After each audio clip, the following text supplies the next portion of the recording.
Hola gente, ¿qué tal? El día de hoy vamos a conversar sobre los costos de cierre que debe asumir el vendedor. David, una primera interrogante es, ¿qué gastos notariales son de cargo del vendedor? ¿Cuáles debe asumir?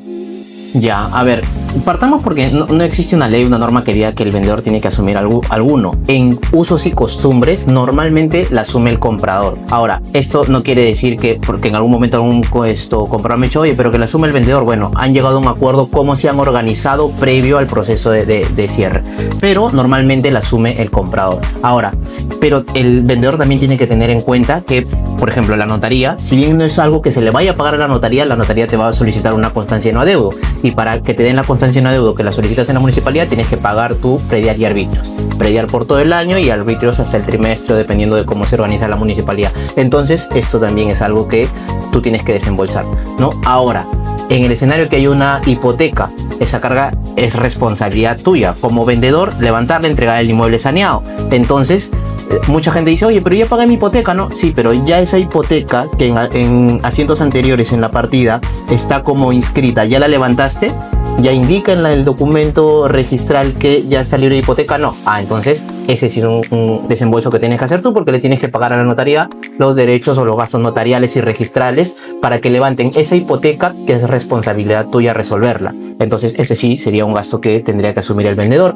Y de repente algún otro documento que haya que subsanar, algo que te pida el notario, por ejemplo, ¿no? Se me ocurre, de repente la dirección municipal y registral no coinciden, te van a pedir el certificado de numeración, de nomenclatura, tienes que ir a la municipalidad, tienes que pagar esas tasas y luego inscribirlo, ¿no? Entonces eso también es algo que tú tienes que considerar. Entonces, puntualmente para el tema, eso es por el lado del vendedor. Por el lado del comprador, normalmente asume el costo de la minuta, el costo de la escritura pública, que se le llama los gastos notariales, los gastos registrales, ¿no? Porque los gastos registrales también porque la notaría luego solicita pues la inscripción de ese acto de esa compra-venta en la partida del inmueble a SUNAR. Entonces eso normalmente lo asume el comprador, ¿no? Bien, en buena cuenta, si bien hay gastos notariales que asume el vendedor, como por ejemplo en el levantamiento de la hipoteca, hay que tener identificado que hay otros que hay que asumir en el momento de la operación, ¿no? Como bien dices, el pago de los árbitros municipales. Oye, no es notarial, sí, pero tienes que tenerlo identificado. Hay esos pagos que hemos mencionado al comienzo, se hacen directamente en notaría y nosotros te los va a pedir el notario. No son pagos que se hacen en notaría, pero el notario te lo va a exigir para formalizar la operación. El impuesto a la renta, ¿no? de segunda categoría, los pagos municipales, ¿verdad? Y bueno, otros conceptos que puedan surgir de la negociación, servicios también, mantenimiento, si es que están en un condominio. Entonces, identifícalos, pero también separa cuáles son los que te van a pedir en notaría y cuáles no. Y en el caso puntual del impuesto a la renta, sabiendo si te corresponde, ¿no? Que eso Viaris también te puede hacer. Claro, si te corresponde o no, exacto, ¿no? ¿Cuánto es el monto? Porque muchas veces suman y restan nada más, y hay que actualizar el monto, por el cual compraste. Lo que pasó el otro día en la notaría, que la doctora no estaba considerando el costo computable. Sí, no estaba considerando el costo computable, y si tú lo compraste en 70, no tienes que restar 70, tienes que actualizar ese monto porque el dinero, ¿no? se modifica en el tiempo. Así es. Y de parte del comprador también el alcabala y otro tipo de impuestos que también te lo va a pedir el notario. Así es. David, ¿conviene incluir ciertos costos en el precio de venta? Ya, la respuesta corta sería sí, pero de manera estratégica. ¿Por qué? Porque el comprador, cuando sale al mercado y empieza a ver opciones, a buscar, él ve el precio global. Él no, de verdad es que no le interesa si es que detrás de eso tú tienes que pagar algún servicio. Ahora, ¿qué pasa si esto no lo consideras? Primero, que te puedes quedar por fuera del precio de mercado, ¿no? O sea, lo que tú vas a hacer, si tú sales al mercado y le inflas esos precios, el comprador puede, oye, pero esta propiedad que he comparado con la zona está muy por encima. Y lo segundo es que la ganancia que vayas a recibir puede no ser la real, ¿no? Porque al final no estás considerando costos como por ejemplo, muchas veces no se considera, qué sé yo, el impuesto a la renta. Y dice, ya voy a vender en tanto, sí, y nada más. Oye, pero a ti sí te corresponde el impuesto a la renta. Obviamente que eso hay que evaluarlo previamente. Pero al final la ganancia que vas a recibir es menos. O de repente no levantaste la hipoteca, lo que hablabas hace un momento, y no estás considerando los pagos notariales registrales. Eso también. Alguna asesoría de un profesional. Ya, no necesariamente tienes que trabajar con agentes. Si tú tienes la estrategia, las herramientas, el tiempo y todo para gestionar una venta, ok. Pero de repente por ahí te asesoras de un contador o te asesoras de un abogado que te revise los títulos, ya. Y eso también tienes que ponerlo en tu estructura, ¿no? Entonces, sí, tienes que revisar eso porque ya nos ha pasado muchas veces que el propietario siempre saca en base a lo que va a recibir, no.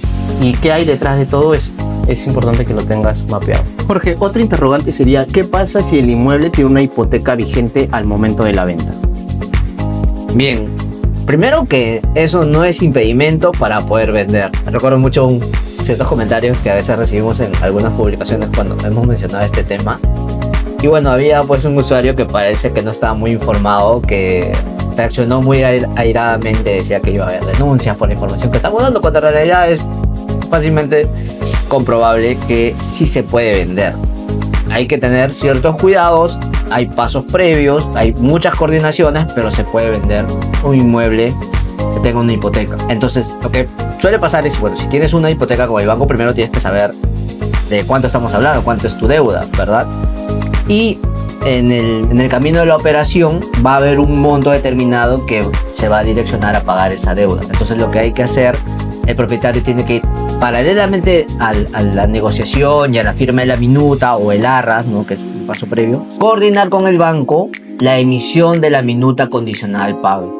Entonces se hace una proyección de cuándo más o menos estaría firmándose la escritura pública, porque esa va a ser la fecha de actualización de la deuda, del remanente de la deuda del vendedor, y en base a esa proyección se solicita la liquidación al banco, ¿no? ¿Para qué? Para que paralelamente el comprador vaya gestionando la emisión de cheques por el monto de la deuda a esa fecha. Entonces, esto toma cierto tiempo. Lamentablemente hemos tenido inconvenientes con algunos bancos, no vamos a decir cuáles, pero rima con ABC, que en sus procesos internos han tenido ciertas falencias que nos alteran las fechas, ¿no? Se proyecta, pero ya nosotros por nuestra experiencia sabemos que debemos darle un margen. Finalmente, si el monto de la deuda es inferior al monto del cheque, entonces ese pequeño saldo se irá en favor de los vendedores, ¿no? Entonces, recapitulando, se negocia, se firma el arras o la minuta, el saldo final se va a distribuir entre el monto de la deuda, que sale al nombre del banco o acreedor, y a nombre de los propietarios, 2, 3 cheques dependiendo del monto. Paralelamente se va gestionando la emisión de la minuta condicional al pago, de manera que cuando se firme la escritura pública, se ingresa también esta minuta y el cheque que va a favor del banco va a cancelar eso. Y finalmente se les toma las firmas, la notaría le toma las firmas a los funcionarios del banco que suscribieron la minuta, y con eso se logra casi en paralelo la formalización de la venta y su inscripción con la inscripción del levantamiento de hipoteca. Correcto. Y solamente para precisar, para complementar esto que mencionas en la parte de la notaría y ello, para algunas personas que nos estén viendo y que pudieran escuchar esto como muy engorroso, muy complejo, en realidad esto se da día a día, ¿no? Las notarías, claro. Si fuera con recursos propios y que no viene con financiamiento del banco, las notarías conocen ese proceso y es normal, ¿no? O sea, mucha gente dice, pero tiene que levantar y la minuta y todo eso. Y por otro lado, si es con banco, también el banco que te está financiando y que te da el préstamo, obviamente va a tomar todas las precauciones para que se levante esa hipoteca y que se inscriba la de ellos, ¿no? Obviamente, claro. Porque si ellos se están prestando el dinero, se tiene que hipotecar en favor de ellos. Entonces, tener claro eso, ¿no? Tener claro que es un proceso que quien está en el rubro, quien conoce esto, es bastante sencillo. Obviamente hay algunos matices, hay que hacer algunas coordinaciones, hay que hacer un seguimiento adecuado, pero lo que mencionabas hace un momento de que no se emitió de este banco o que demoró.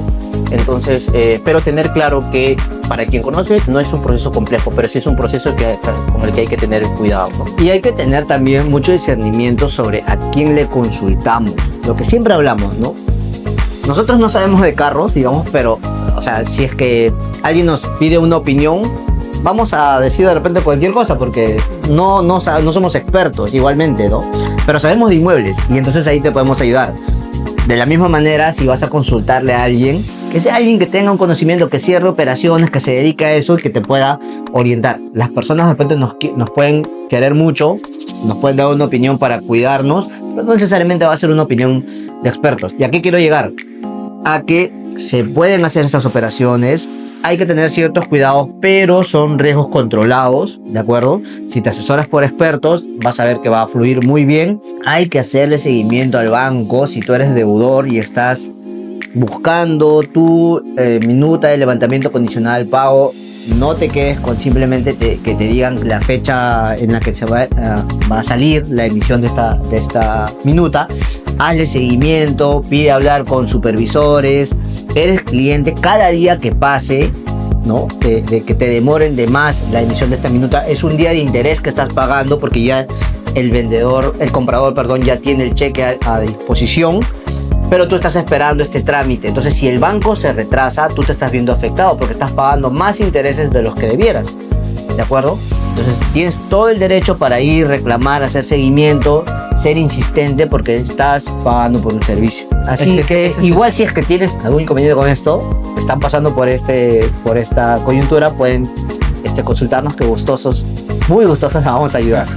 Así es, amigos. Si en caso quisieran que toquemos algún tema en particular, porque este tema de la venta de inmuebles hipotecados es una pregunta recurrente, si tienen algún tema que quieran que profundicemos, nos pueden escribir en los comentarios o escribirnos a nuestras redes sociales, y no se olviden siempre de visitar la web de Viaris, www.viaris.com. Nos vemos. Chao.